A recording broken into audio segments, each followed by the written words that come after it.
My daughter-in-law said I embarrassed her, so I revealed what she did at the hospital. I stood at the hospital gift shop, trying to decide between two small toys for my 3-year-old grandson Leo. My heart felt warm, just being near him, even though my daughter-in-law, Clara, was mostly silent beside me. I picked up a small plush puppy, thinking how much Leo would love it. "Oh, this one's perfect," I murmured, heading toward the checkout line. It was a busy Saturday afternoon, and the line moved slowly. Clara was texting furiously on her phone, her expensive leather purse hanging from her shoulder. I accidentally bumped her arm as I reached for my purse to pay. She looked up, her face turning instantly cold. "Mom, please," she hissed, her voice cutting through the quiet shop. "You always make a scene. Can you just wait quietly and don't embarrass me?" My stomach dropped. I could feel the eyes of the other shoppers on us, judging. My cheeks burned with instant, hot shame. Her tone wasn't just annoyed, it was full of contempt, as if I were a naughty child. I fumbled for my money, my hand shaking slightly. Then I saw a young man standing near the magazine rack. He wasn't even pretending not to watch. His phone was held slightly up, recording the whole terrible scene. I wanted to disappear. My mouth went dry, and I just froze there, clutching the small puppy. I couldn't think of a single word to say back, which was exactly what Clara wanted. She paid for her items, a fancy magazine and some gourmet coffee, with a quick tap of her phone, then shot me a look of pure disgust. "Hurry up! Leo needs his nap!" she snapped, grabbing her son's hand without waiting for me. She pulled Leo out of the gift shop so fast his little shoes almost squeaked on the tile floor. I stood there, utterly stunned, as the checkout clerk waited patiently. When I finally managed to pay, I heard the polite whispers of the other shoppers. They weren't talking about Clara's rudeness, they were talking about me. I hurried out, feeling their stares burning into my back. Just as I reached the main corridor, I noticed something small and metallic glinting on the strap of Clara's purse as she rushed toward the exit, a hospital ID badge. It was clipped to the inside of her bag, half hidden. Why did she have a hospital badge if she was just visiting? And why would she embarrass me so loudly in a place where she clearly had some kind of official standing? My confusion wrestled with my humiliation. When I finally got home, I called my son, Daniel, Leo's father. I tried to tell him what happened, how cruel Clara had been, and how publicly she had shamed me. He was sympathetic, but only for a second. "Mom, I'm sure she didn't mean it like that," he said, sounding tired. "She's just stressed with the new volunteer work and Leo. You probably misinterpreted what she said." His dismissal hurt more than Clara's words. It wasn't the first time. Over the last few months, there had been so many tiny, sharp cuts. There was the time she took the dessert I brought to a family dinner and put it straight in the trash because it was unhealthy. Or the way she always corrected my grammar, or my way of tying Leo's shoes, making me feel clumsy in front of the kids. I remembered a conversation she'd had with one of her friends on the phone last week, speaking too loudly for me not to hear. "I need to save face for my friends," she'd whispered. "Some people just don't know how to behave in public." I realized now that I wasn't just being shamed for an accident. I was part of her performance, her way of showing the world how elite she was. The bruise on my heart ached, but I knew I couldn't let it go. The feeling of being watched, judged, and dismissed by my own son pushed me to act. The next morning, I drove back to the hospital, parking my car in the visitor lot. I told myself I was just going for a walk, but my feet carried me straight toward the administration section. I walked down a quiet corridor until I found a bulletin board dedicated to the hospital's volunteer program. There were photos of smiling people, along with a list of names and titles. And there it was, Clara's name, Clara Woods, volunteer coordinator and community outreach committee member. She wasn't just a casual volunteer, she had status here. Her photo was even placed next to the community hero section. I stared at the board, feeling the cold air of the hospital on my skin. Why would someone with a public, respected role here risk making such a scene with me in the gift shop? Why the need to humiliate me publicly where she was a figure of authority and pride? It felt like a deliberate strategy, a way to put me in my place and keep her own quiet pride intact. When I got home, I sat down at my kitchen table, unable to shake the feeling that something was wrong. Why did she have such an expensive volunteer title? Then I spotted it, a colorful, glossy booklet tucked under a pile of mail. It was a photocopied hospital newsletter, the St. Jude Community Advocate. I picked it up, and on one page, there was a whole article praising Clara for her dedication, calling her a community hero whose selfless work was making a difference. The editorial was full of flowery words about her commitment to patient care. I felt a sick twist in my stomach. The Clara in the gift shop was not the Clara in the newsletter. As I flipped the pages, a bright yellow sticky note fell out. It was stuck to the PR schedule for the hospital. The note was handwritten and messy, and it read, "For PR, don't announce yet." It seemed like this whole Community Hero award was part of a planned campaign, not a genuine honor. I folded the newsletter and put it in a drawer. The mismatch between her actions and her public image was too big to ignore. It felt like I was looking at two completely different women. I went back to Daniel, trying to share my doubts about the timing of the award and the strange behavior I had witnessed. He sighed heavily. "Mom, look," he insisted, pulling me aside after dinner. "Clara is a good person. The hospital loves her. You misinterpreted her outburst. She's under a lot of pressure to raise money. You can't go around making up conspiracy theories just because she asked you not to cause a scene." I realized then that it wasn't just Clara I was fighting, it was Daniel too. He was completely under her influence, convinced I was the oversensitive, drama-seeking parent. I tried to show him the volunteer roster I'd found, but he barely glanced at it. "She's always busy, Mom. Overlaps happen." I felt the walls close in. The family was already choosing sides. Later, I saw a text thread open on Daniel's computer screen. I only caught a glimpse, but it was from Clara. She was telling the whole family to keep the talking points straight and don't side with her. The betrayal was complete. They were a unified front, and I was the unwanted outsider, the problem to be managed. That night, as I lay in bed feeling the sting of my son's dismissal, my old phone buzzed. It was a text message from a number I didn't recognize. The name on the profile was Nurse A. I stared at it. "If you ever need to check something at St. Jude's, I have a copy of some incident logs. I know your work from years ago. DM me." My heart started pounding, so hard I thought Daniel, sleeping in the next room, might hear it. Years ago, I had helped organize a major fundraising drive for the hospital's maternity ward. I had worked closely with a few of the nurses, forming quiet friendships. This must be one of them. She remembered my integrity, my focus on the patients. Why would she be sending me this now, out of the blue? Did she know something about Clara? I sat up in bed, the exhaustion and humiliation draining away, replaced by a surge of nervous energy. I looked at the dark window, then back at the glowing screen. This wasn't just about an embarrassing moment in a gift shop anymore. This was a lifeline, a chance to find out the real truth, not just Clara's version. My hands were trembling as I quickly typed back a simple word. "Interested?" The nurse, who I learned was named Jenny, replied quickly, sending me a small, blurry photo file. It was a partial report from the hospital's internal system. The text was mostly technical, about inventory and patient records, but then I saw it. Volunteer interference noted with patient admission paperwork. Resolved by nursing admin. It was dated several months ago. The patient's name was still visible, not redacted, and I gasped. I knew the patient's family. They were a prominent, wealthy family in town and major donors to the hospital. The report implied that Clara had interfered with crucial documents, and it had been covered up internally. I scanned the document, looking for proof. At the bottom of the page, there was a handwritten note about the follow-up, a quick scribbled paragraph. I pulled out a birthday card Clara had sent Daniel last year. I looked at the signature on the card, then back at the note on the report. The swooping C, the slightly heavy dot over the I. It was the same handwriting. It was Clara's handwriting. My daughter-in-law, the community hero, had been messing with patient paperwork and covering it up. The humiliation I had felt in the gift shop suddenly felt secondary to this cold, documented betrayal of trust. The next morning, as I struggled to process the discovery, Clara's public shaming of me amplified into something viral.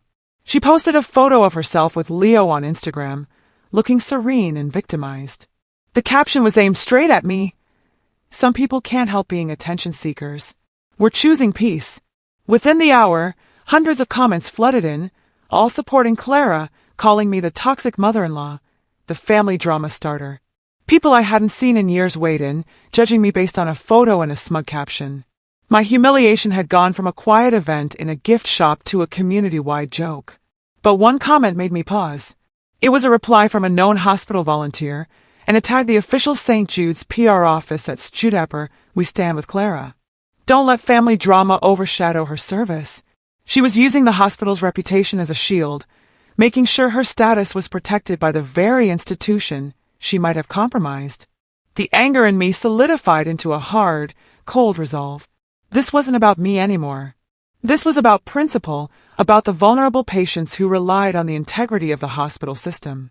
I looked at the printed text from Jenny, the partial incident report, and the crumpled yellow sticky note from the PR schedule. I took a deep, steadying breath. I would not be gaslit again. I would not let them paint me as the crazy, jealous older woman. I opened a new folder on my computer and labeled it proof. Into it went the screenshots of Clara's smug Instagram story, the hospital's PR schedule, and the partial incident report. I needed a plan, a precise, controlled, lawful way to bring down this tower of lies. I needed a strategy, not an emotional outburst. I felt a promise form inside me. I would not fight on her level. I would fight on the level of provable facts and absolute truth. I wrote down a list of potential witnesses, the gift shop clerk, the recording bystander, if I could find him, and Jenny the nurse. Jenny's latest text popped up. I can help with CCTV timestamps if you want to see who was where and when. The game had changed. I was no longer an embarrassment. I was an investigator with a righteous cause. I spent the next week talking secretly with Jenny, using a secure chat app. She put me in touch with a quiet man named Thomas who worked in the hospital security office. He was cautious but agreed to look at the security footage for the restricted corridor near the admission desk where the paperwork incident had occurred. He said he had an old friendship with Jenny. I gave him the specific date and time from the partial report. A few days later, a cryptic message arrived, a link to a private, low-resolution video clip. I watched it late at night, alone in my study. The footage was grainy and jumpy, but there she was. Clara! She was wearing her street clothes, not volunteer scrubs, and she shouldn't have been in that area at all. The clip showed her nervously checking the hallway, then sliding behind a nurse's station and leaning over the counter, clearly messing with something on the desk. This was not the behavior of a helpful volunteer. This was the behavior of someone on a mission to conceal or change something important. The evidence wasn't about my humiliation anymore. It was about her deep, professional deceit. My next piece of the puzzle came from an unexpected source, an exhausted orderly I met outside the hospital on his break. I approached him carefully, mentioning my name and the maternity drive years ago. He seemed to recognize me and looked around nervously before agreeing to talk. His name was Ben, and he looked at the ground as he spoke. "She's been doing it for months," he mumbled. "She fakes volunteer hours to make her report look good for the board. We all know it. She even tried switching charts once to impress a big donor who was waiting for an update." My jaw tightened. Switching charts? That was dangerous, not just unethical. Before he rushed back inside, he slipped a piece of folded paper into my hand. It was a handwritten note from a clipboard, dated a month before the admission paperwork incident. The note, scribbled by a nurse, referenced a patient who had almost missed medication due to a misfiled request. I felt a chill run down my spine. This wasn't just PR fraud, this was patient endangerment. I immediately cross-referenced the handwritten note with Jenny's partial report.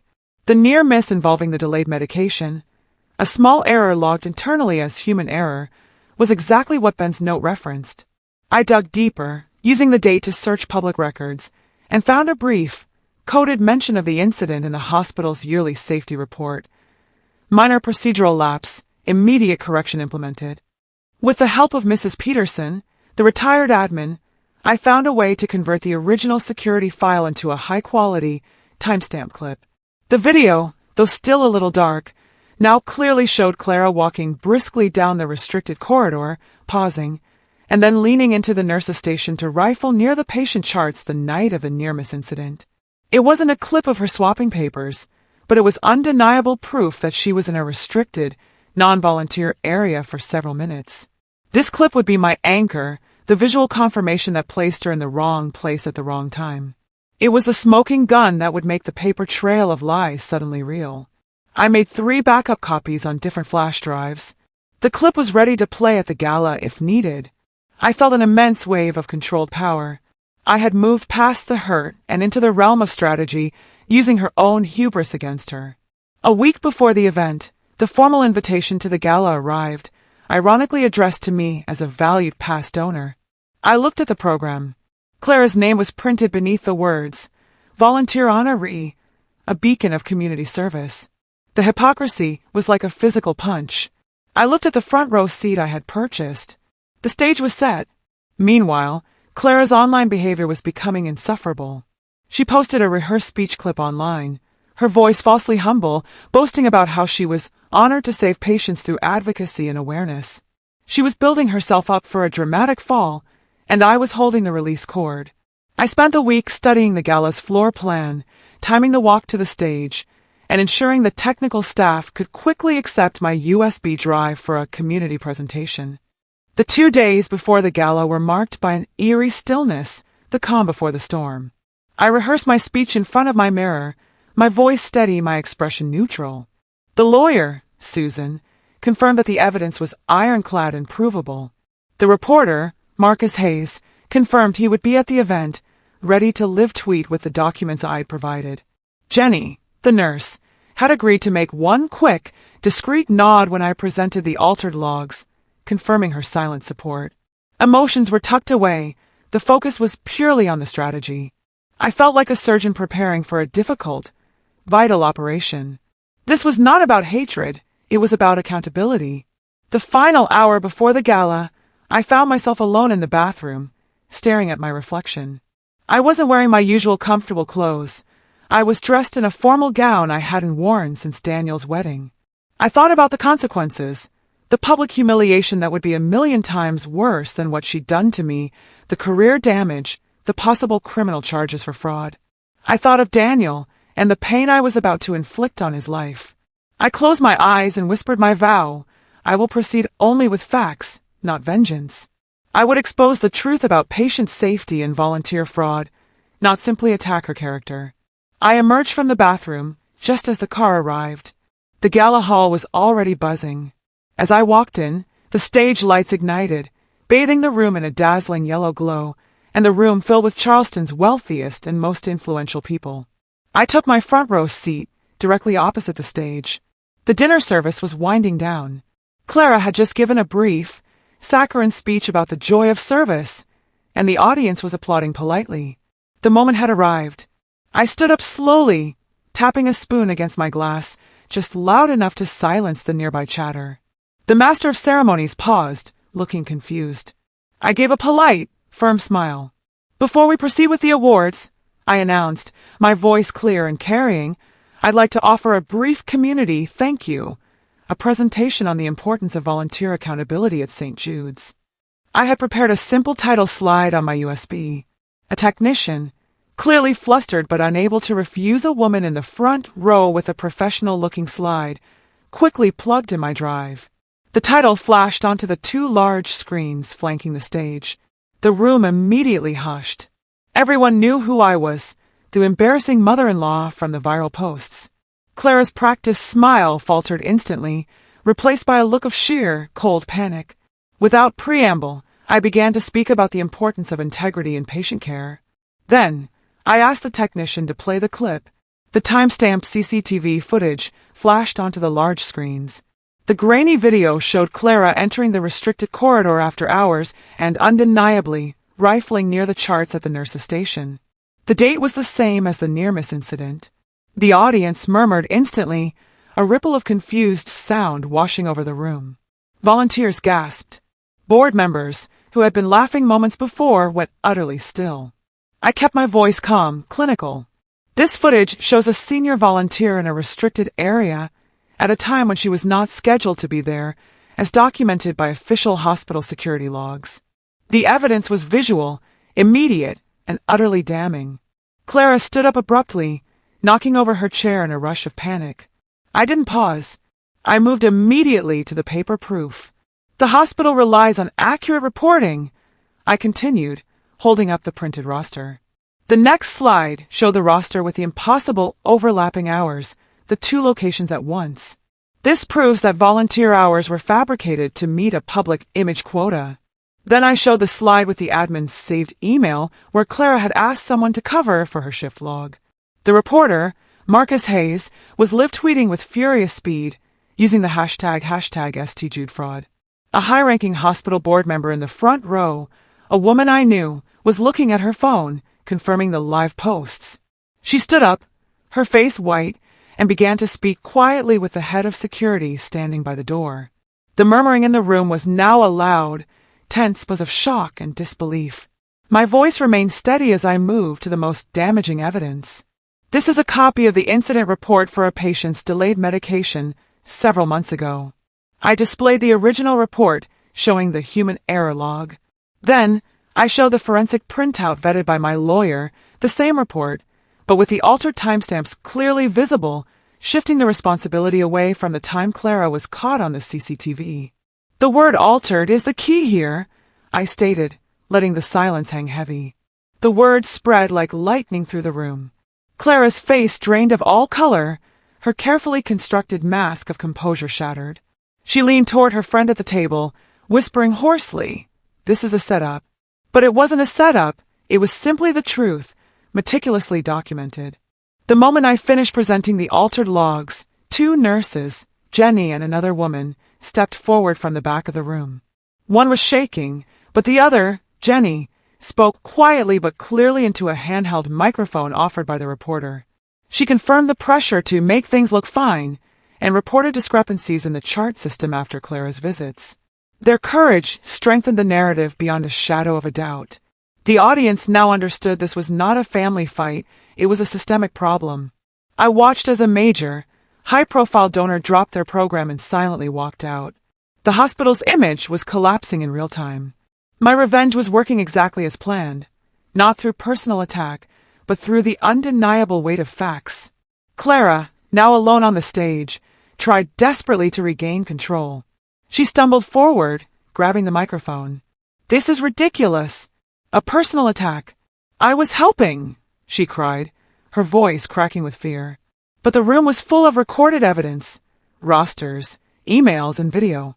Her practiced, polished speech was worthless against the timestamps. On the large screens, the reporter started playing video clips of her volunteer bragging that he had downloaded from her social media, juxtaposing them with the log discrepancies. The contrast was devastating. It proved her intent to deceive the community for personal gain. A man in a suit, the head of security, finally reached the stage. He gently but firmly interrupted her. "Mrs. Harrison, we need you to step outside for questioning." The next morning, the local news was on fire. A clip of my composed, fact-driven presentation at the gala had gone viral, not because of the drama, but because of the meticulous proof. Hashtags about #patient safety and #volunteer fraud were trending. The hospital was in crisis, forced to react to the public outcry. They released an immediate, vague statement promising a full internal review. The hospital initiated an emergency review of all volunteer oversight policies and incident logging protocols. Later that day, a key whistleblower, one of Clara's former interns, leaked a stream of Clara's private messages to local media. The messages, where she boasted to friends about manipulating her volunteer hours to impress the board and secure the Community Hero Award, shocked the online community and proved malicious intent. The ultimate cost of truth hit me when my phone buzzed with an urgent text. It was Daniel, my son. He had left the gala immediately after Clara was escorted out. His message was short and raw. "She just sent me a DM accusing you of public humiliation." "I'm done, Mom. I'm just done." The pain of my child was palpable, even over text. I felt vindicated, yes, but I also felt the real cost of truth. Later, I saw Daniel's car pull into my driveway. He came inside, looking defeated. He was torn between his wife and his parent, but this time, the evidence was too overwhelming. Their family was fracturing, and I knew I was the one who had driven the wedge, for the right reasons, but a wedge nonetheless. Within 48 hours, the consequences were cascading. The hospital released a stern, internal memo. Clara was placed on immediate administrative leave, pending the full internal investigation.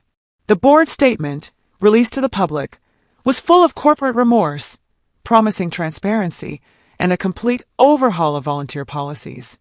I checked the hospital's official website. Clara's name had disappeared entirely from the volunteer page, the coordinator roster, and the community committee listing. Her public image had been completely erased in a single night. The leaked private messages continued to sink her. The local paper ran a front-page story with the headline, "Hospital Hero Targeted Staff, Disparaged Patients in Private Texts." The messages, which revealed an arrogant, disdainful tone and content, shocked the Charleston community who had previously adored her. The fraud was no longer abstract. It was personal and cruel. I learned that a major donor who gave over $1 million annually to the hospital had frozen all future funding until the hospital could guarantee that all leadership and volunteer roles were fully investigated and held accountable. Daniel showed up at my house late that night, looking exhausted and broken. He sat in my kitchen, his face in his hands. "I'm sorry, Mom," he finally whispered. "I didn't know how deep it went. I truly thought you were overreacting. I should have listened to you. I should have protected you from her." He apologized for his lack of faith, for letting her gaslight me, and for his public defense of her. It was the apology I had waited years for, and it was bruised but real. I didn't gloat or remind him of his past dismissal. I just held him and told him I loved him. He offered to help with restorative community work at a local shelter, a way to make up for his own blindness. Clara, now desperate, posted a short, defensive apology on her remaining social media accounts. The apology was a classic. It blamed stress and misunderstanding while entirely avoiding the subject of patient safety or the forged documents. The community reaction was harsh, with comments calling her out for the insincerity. Her carefully curated online following collapsed. Soon after, I received a quiet text from Daniel. Clara's private company, a small consulting business, had placed her under HR review pending the outcome of the hospital investigation. The last domino had fallen. The hospital completed its internal review and released a comprehensive public statement. They announced sweeping policy changes for volunteer oversight and the creation of a sophisticated, verifiable digital incident logging system. They made a subtle public reference to the need for greater transparency and accountability, a clear nod to the issues I had raised. The next week, I received a formal invitation from the hospital to join a community safety panel tasked with helping implement these new policies. I wasn't just vindicated, I was now an active agent of change. I sat down with Daniel and Leo one sunny afternoon. We talked about the importance of being truthful, even when it was difficult. Daniel looked at me, his eyes clear. "I promise, Mom," he said, "I will protect you from public humiliation in the future. I'll always check the facts first." The conversation was about boundaries and dignity, two things that had been missing from our relationship for years. Leo, now more secure, sat at the table drawing a picture. I watched him. When he was done, he handed it to me. It was a family portrait, and Grandma was drawn in the center, holding his hand. Clara eventually entered counseling, a requirement for the hospital's final disposition. She was permanently stripped of all volunteer privileges. Months later, I received a private, non-public apology from her, acknowledging her deceit and arrogance. It was short and focused on her own failings, not mine. I accepted the apology without gloating, then established firm boundaries for any future contact. I followed through on my vow for systemic change, filing a short, formal letter to the hospital board recommending improved whistleblower protections for nurses and staff who report ethical concerns. I sat on my porch, drinking coffee, watching Leo play in the yard. My final act was a conversation with myself, a quiet reflection on the events. The pain of the initial humiliation was gone, replaced by a deep, quiet strength. The community was safer, my son and grandson were moving toward a healthier dynamic, and my dignity was intact. My final voiceover played in my mind. "You try to shame me where the sick are cared for." I stood for those very people, and for my own dignity. That's what mattered. I smiled, feeling the warmth of the sun. The storm had passed, and I had learned that my voice, when backed by truth, was a force to be reckoned with. If you enjoyed the story and the journey to justice, please like this video and subscribe to the channel for more true stories of triumph over betrayal. What was your favorite part of the final reveal? Let me know in the comments below.